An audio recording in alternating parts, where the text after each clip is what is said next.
Hello दोस्तों, मेरा नाम है दिव्या गुप्ता और आज फिर मैं आपके सामने हूँ क्लास 2 लेकर, ज्योग्राफी की पार्ट 2 लेकर।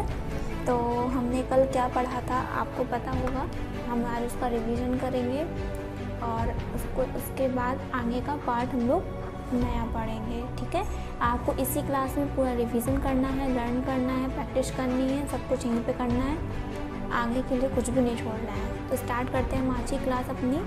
हमने कल ये सब पढ़ लिया था सौरमंडल के बारे में कि सौरमंडल में क्या क्या होता है, ये डिटेल्स हमने पढ़ ली थी। और हमने पिछली स्लाइड में ये भी आपको बताया था कि जी भूगोल का पिता किसे कहा जाता है, एराटोस्थेनीज को कहा जाता है। इनकी बुक की जियोग्राफिया और जो आधुनिक भूगोल के पिता हैं उन्हें अलेक्जेंडर बोन हम्बोल्ट कहा जाता है और इनकी बुक का नाम है कॉस्मोस बुक। ठीक है, तो हम आगे बढ़ते हैं। ये हम रिवीजन कर रहे हैं, ये हम पहले पढ़ चुके हैं, तो स्पीडली इनको रिवीजन करते हुए चलेंगे। और हमने आकाशगंगा के बारे में पढ़ा था कि हमारी आकाशगंगा का क्या नाम है। तो हमारी आकाशगंगा का नाम है मंदाकिनी और जिसका शेप कैसा होता है, स्पाइरल होता है, यानी सर्पिलाकार होता है। और आकाशगंगा का सबसे चमकीला भाग होता है ओरियन नेबुला, ये लिखा है ओरियन नेबुला।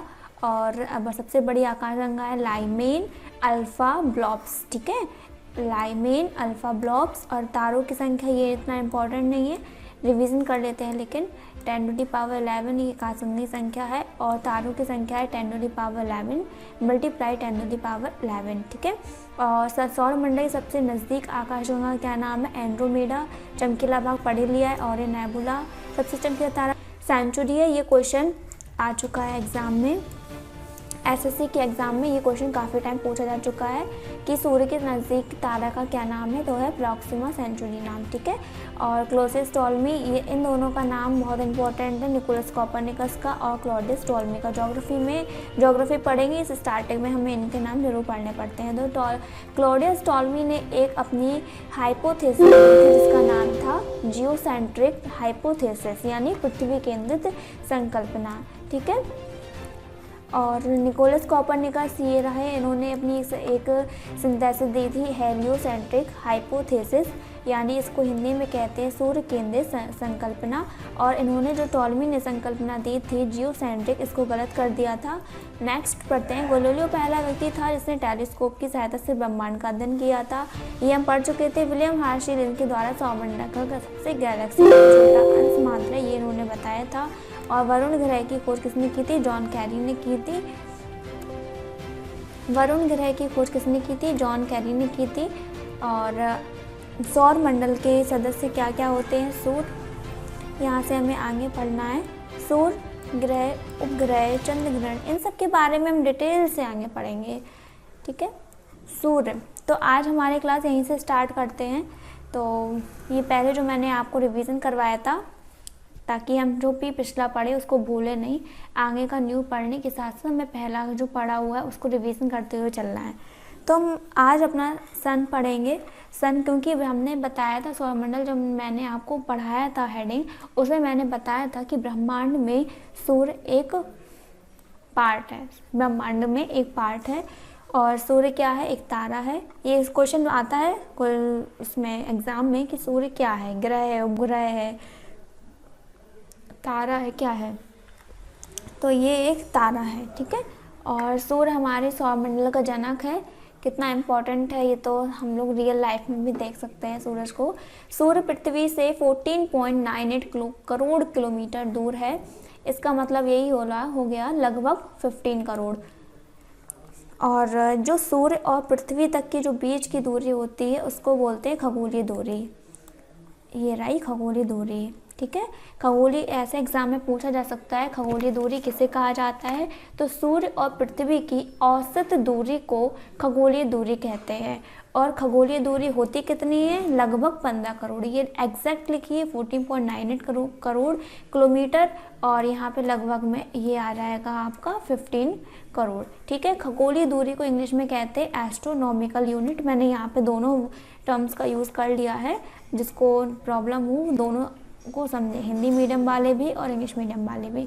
तो नेक्स्ट स्लाइड पे चलते हैं। इसमें कुछ ज़्यादा खास जानने को नहीं था, एक टर्म था खगोलीय दूरी। क्या होती है, खगोलीय दूरी होती है सूर्य और पृथ्वी की बीच की औसत डिस्टेंस। ठीक है, और होती कितनी है, 15 किलोमीटर। ठीक है, 15 करोड़ किलोमीटर।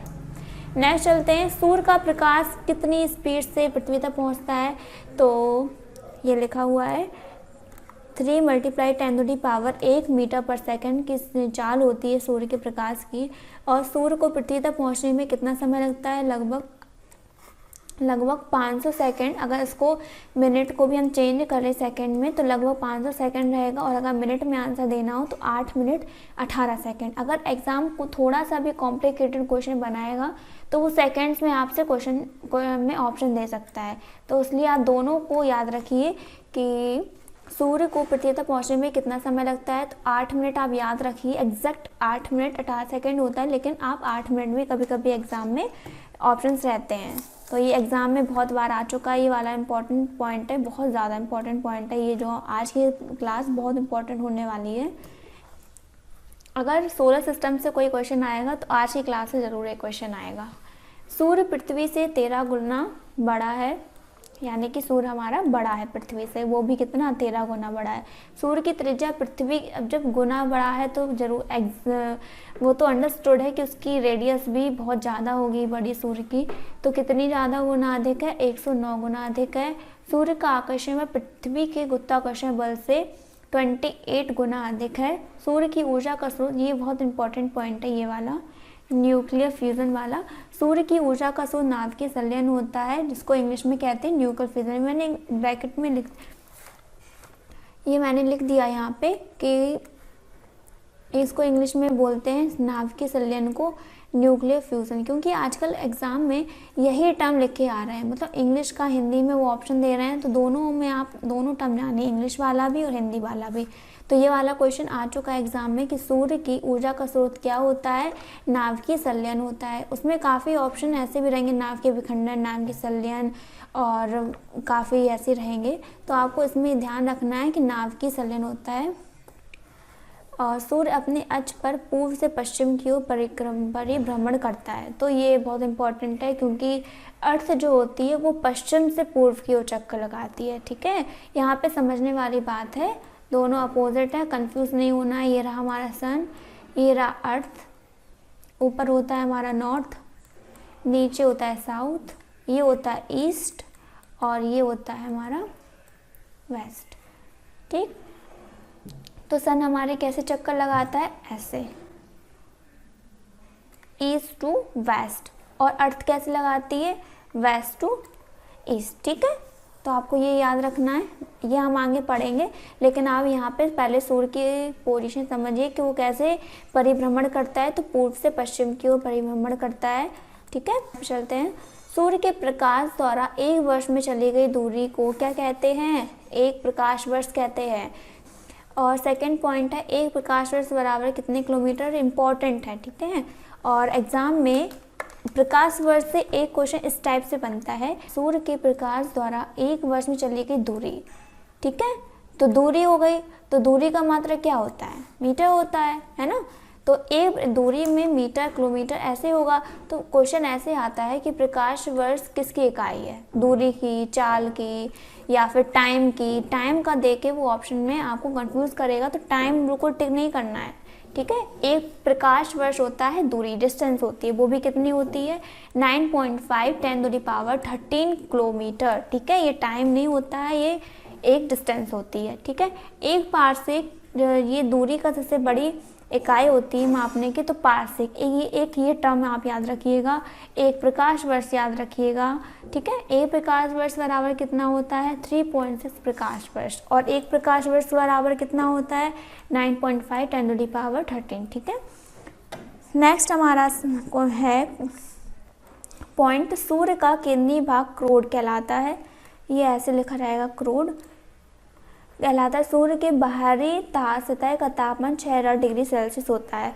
इसमें थोड़ा सा समझेंगे हम लोग, आगे मैं आपको समझाऊंगी। समझ लेते हैं, जैसे ये रहा हमारा सन। ठीक है, और इसके आंतरिक भाग को कहते हैं हम कोर। क्या कहते हैं, कोर कहते हैं। और जो बाहरी भाग होता है उसको कहते हैं कोरोना। आजकल तो वैसे भी कोरोना नाम का बहुत चर्चा में है।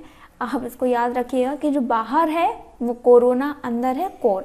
ठीक, बाहर क्या फैल रहा है, कोरोना फैल रहा है, लेकिन यहाँ पे सूर्य के संबंध में एक कोरोना टर्म पहले से ही है, तो ये होता है कोरोना और ये है कोर और ये है कोरोना। और इसका टेम्परेचर होता है कितना, 6000 डिग्री सेल्सियस। ठीक है, ये मैं समझाने के लिए आपको बता रही हूँ।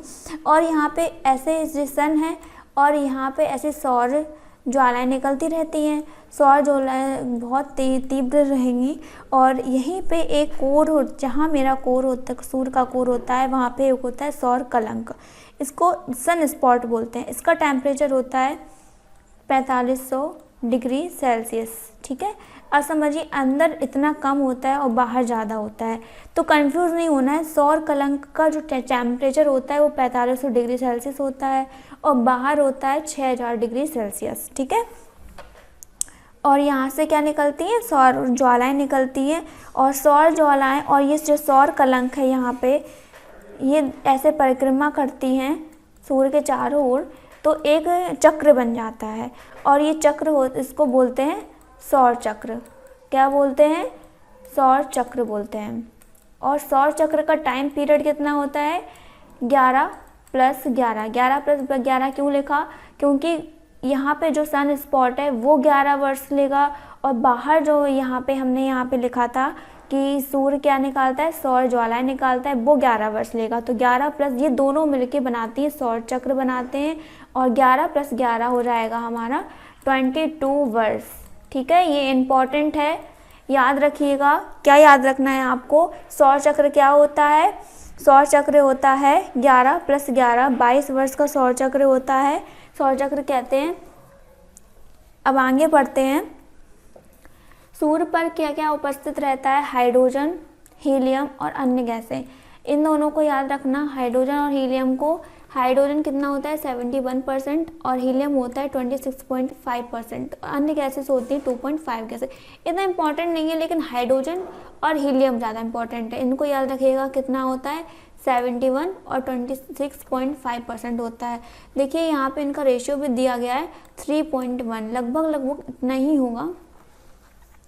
नेक्स्ट चलते हैं, 3:1 क्या था, सॉरी मैं यहाँ 3.1 बोल गई शायद, यहाँ 3:1 होगा इन दोनों का रेशियो। ठीक है, हाइड्रोजन और हीलियम का। नेक्स्ट स्लाइड पे चलते हैं।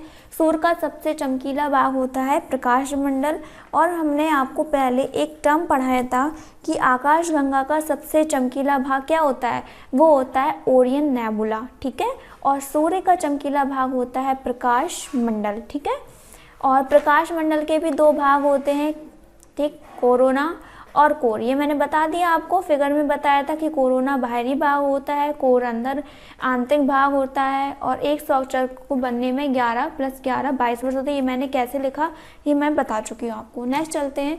सूर्य से उत्सर्जित सौर ज्वाला को उत्तरी ध्रुव पर ऑरोरा बोरियलिस तथा दक्षिण ध्रुव पर ऑरोरा ऑस्ट्रेलिस कहते हैं। अब इस टर्म को आपको अच्छे से समझना है। देखिए हमारी पृथ्वी पर 5 प्रकार की परतें पाई जाती हैं। ये हम आने वाले चैप्टर जो एटमॉस्फेयर रहेगा यानी वायुमंडल रहेगा उसमें बहुत अच्छे से डीपली पढ़ेंगे। अभी मैं आपको नॉर्मली ऐसे बता दे रही हूँ कि हमारी पृथ्वी पर 5 तरह की परतें पाई जाती हैं, जैसे क्षोभ मंडल, संताप मंडल, मध्य मंडल, आयन मंडल और बाह्य मंडल। ये होती है हमारे मंडल पाए जाते हैं। और जो सबसे बाहरी परत के पहले यानी आयन मंडल रहता है वहाँ पर ये घटना होती है। कौन सी घटना? ऑरोरा की घटना। और जिसको टर्म नाम दिया जाता है ऑरोरा बोरियलिस और ऑरोरा ऑस्ट्रेलिस। ठीक है,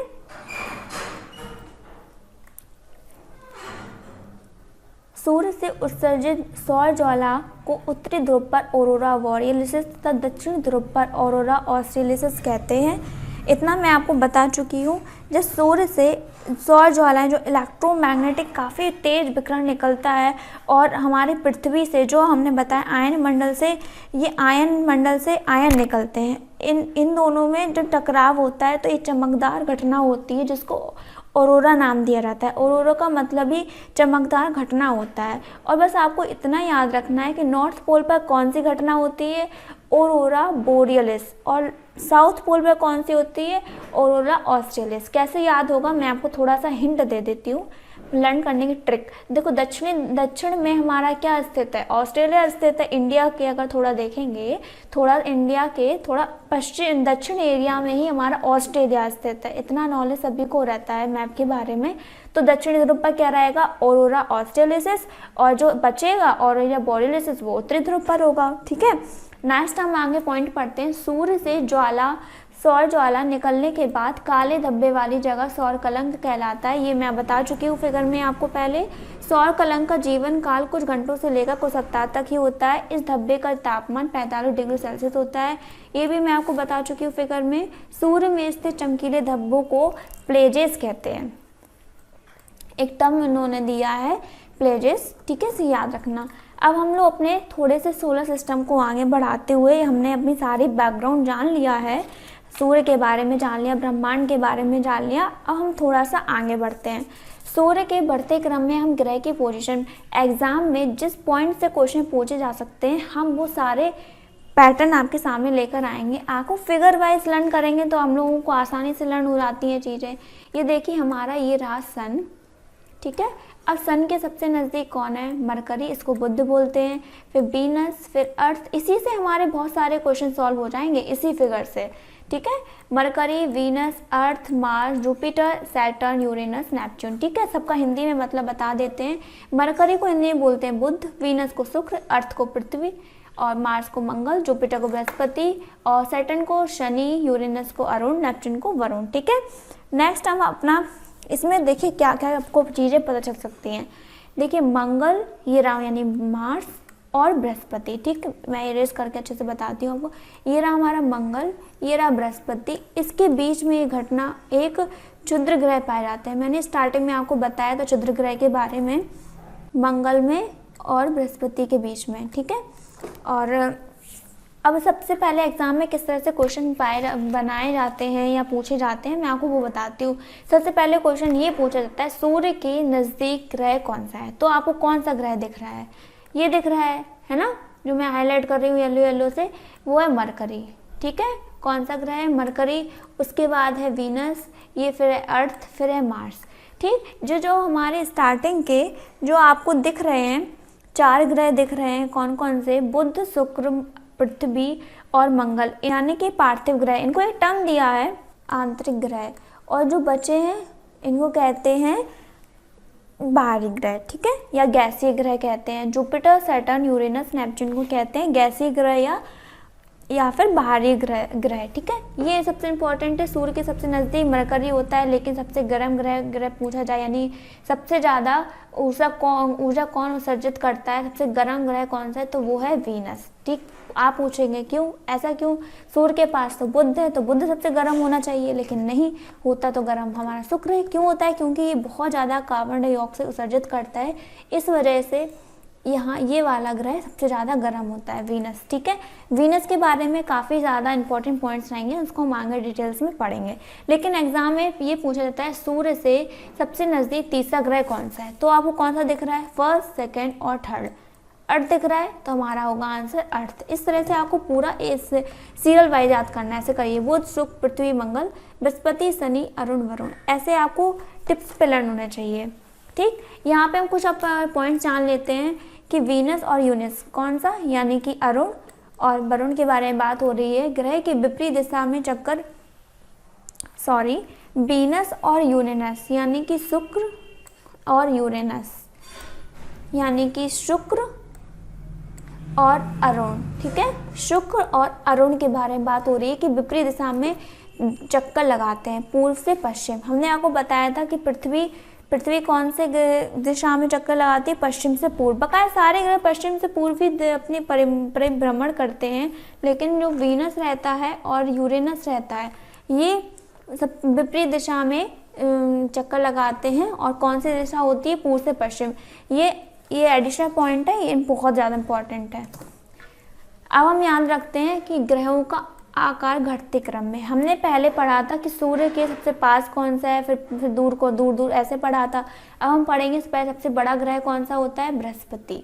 और सूर्य के सबसे नज़दीक ग्रह था बुध, और वही सबसे छोटा होता है। ये देखिए है सबसे छोटा, ये सबसे बड़ा, फिर ये और इसके बाद वरुण, पृथ्वी, शुक्र और मंगल, ठीक है। और पृथ्वी हमारे 5वें नंबर पे, ये देखो मैंने लिख दिया है यहाँ पे 5वें नंबर पे पृथ्वी। First, second, third, fourth and fifth, sixth, 7 और 8। तो इस वाले पेज से आपके बहुत सारे क्वेश्चन पेपर में आते हैं। किस तरह से आते हैं मैं आपको बता देती हूँ। ग्रहों का आकाश देखो, सबसे बड़ा ग्रह कौन सा होता है? बृहस्पति। सबसे छोटा ग्रह होता है बुध। पृथ्वी कौन से नंबर पे है? 5वें ग्रह, 5वें नंबर पे सबसे बड़ा ग्रह है। और दूसरे नंबर पे कौन सा सबसे बड़ा है ग्रह? शनि। और सन से जो सूर्य से कॉलेट करके कुछ क्वेश्चन पूछ लेते हैं, तो वो मैं बता चुकी हूँ, ठीक है। आज के इस वीडियो में इतना ही था। कल हम स्टार्ट करेंगे अपना मरकरी यानी बुध ग्रह, फिर शुक्र ग्रह, फिर मंगल। इसी तरीके से हम अपने सारे चैप्टर, सारे ग्रह कंप्लीट कर लेंगे। उसके बाद हमारा ये चैप्टर बिल्कुल ख़त्म हो जाएगा। आने वाली वीडियो हमारी सबसे लास्ट वीडियो रहेगी सोलर सिस्टम की। उसके बाद हम अपना नेक्स्ट टॉपिक स्टार्ट करेंगे एटमॉस्फेयर। उसमें हमने आज जो आपको थोड़ी बहुत डिटेल्स दी थी, क्षोभ मंडल, समताप मंडल, ट्रोपोस्फीयर वगैरह वगैरह, ये सब हम उसी वीडियो में जानेंगे। अगर आपको आज की वीडियो बहुत अच्छी लगी है तो उसको लाइक करें, शेयर करें, सब्सक्राइब करें। Thank you.